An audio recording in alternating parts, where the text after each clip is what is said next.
This is part 3 of my 1970s era Fender Stratocaster identification videos. In this video, I'm going to cover serial numbers, serial number dating, and how it works. So I'm not in front of the camera right now because I've got some things printed out that I want to show the viewers, but it would come up backwards if I were in front of the camera, so I'm going to be behind the camera for this video. From the 1950s up until 1976, sometime around in the middle of 76 or so, Fender was putting all serial numbers on the base on top here of the neck plate. So you'd see either a letter or digits, and it would be right up here. In 1976, Fender moved the serial numbers from the neck plate to the headstock. Now, this was a major change, and you can find some 1976 Stratocasters with the serial number on the neck plate, but you will also find them on the headstock, and they would look something like this. Now, Fender also removed the custom contour logo from the headstock, and you can't see very well, but you'll see a letter and then some digits.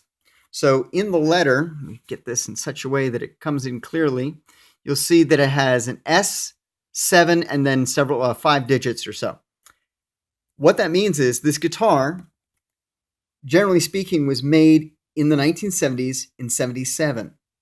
So if you had a guitar that was made in 78, it would be S and an 8 and so forth.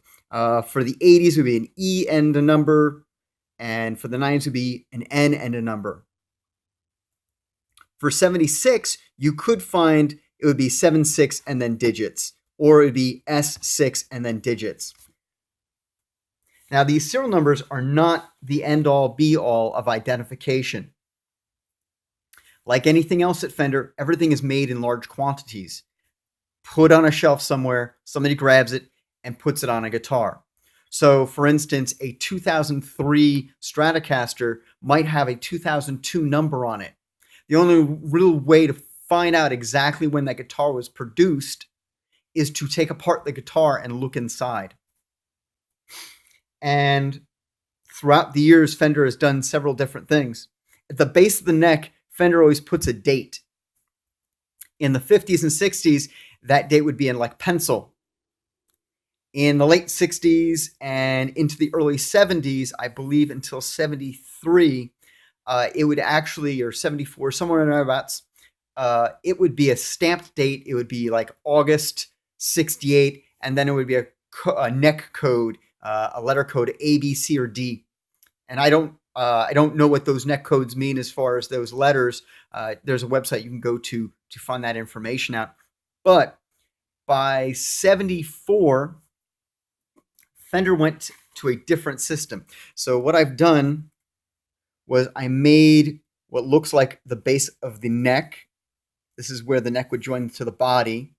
And this is the micro tilt disc.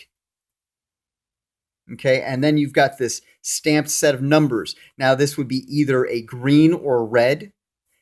This X would either be an X or a dash, and it's not important to the dating of the guitar. But if you look, you can see that 09 indicates that it's Stratocaster. 03 indicates that it's a maple fretboard.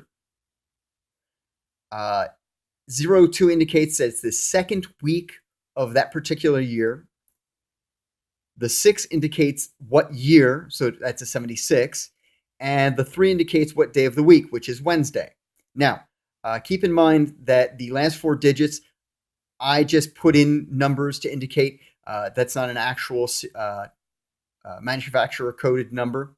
So the numbers are made up, but they're in the right sequence and so forth. Now, that gives you a very good idea of exactly when the neck was made. Now, also on the necks underneath here and underneath here, you're also going to find other other dating information. There is a website I'll send everyone to that gives you a very good information about where I get a lot of my information from, as well as books and so forth. All right, so this is the pickup route cavity, another way to identify 1970s era Stratocasters. Generally speaking, Fender Stratocasters have rounded pickup routes. You notice these are pretty squared off. Again, this is just manufacturing. By, I believe, 78 or 79, the routes became rounded again. But at this time period, on this particular guitar, this is the 76 Stratocaster, the blonde 76, that's the pickup routes. Also in 78, I believe, Fender started using shielding paint. And so what they would do is they'd cut a little round circle indentation into the body right about there, put a lug, which is like a wire and a screw and a washer, and they would ground the guitar to the body because this was now all shielded. This guitar was not shielded when it came out of the factory. Another thing to look at under the hood, if you will, is pickups. If you look at these bobbins, these are called pickup bobbins. These bobbins are gray bobbins. Fender, it's kind of a gray paper-like fiber color. And you'll find here, and you can see here and faintly in here, you'll find dates letting you know when these pickups were made.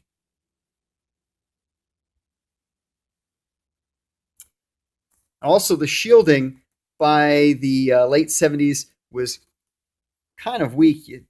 I'm out of focus here, but you can kind of see where it's just shielded right in the electronics area.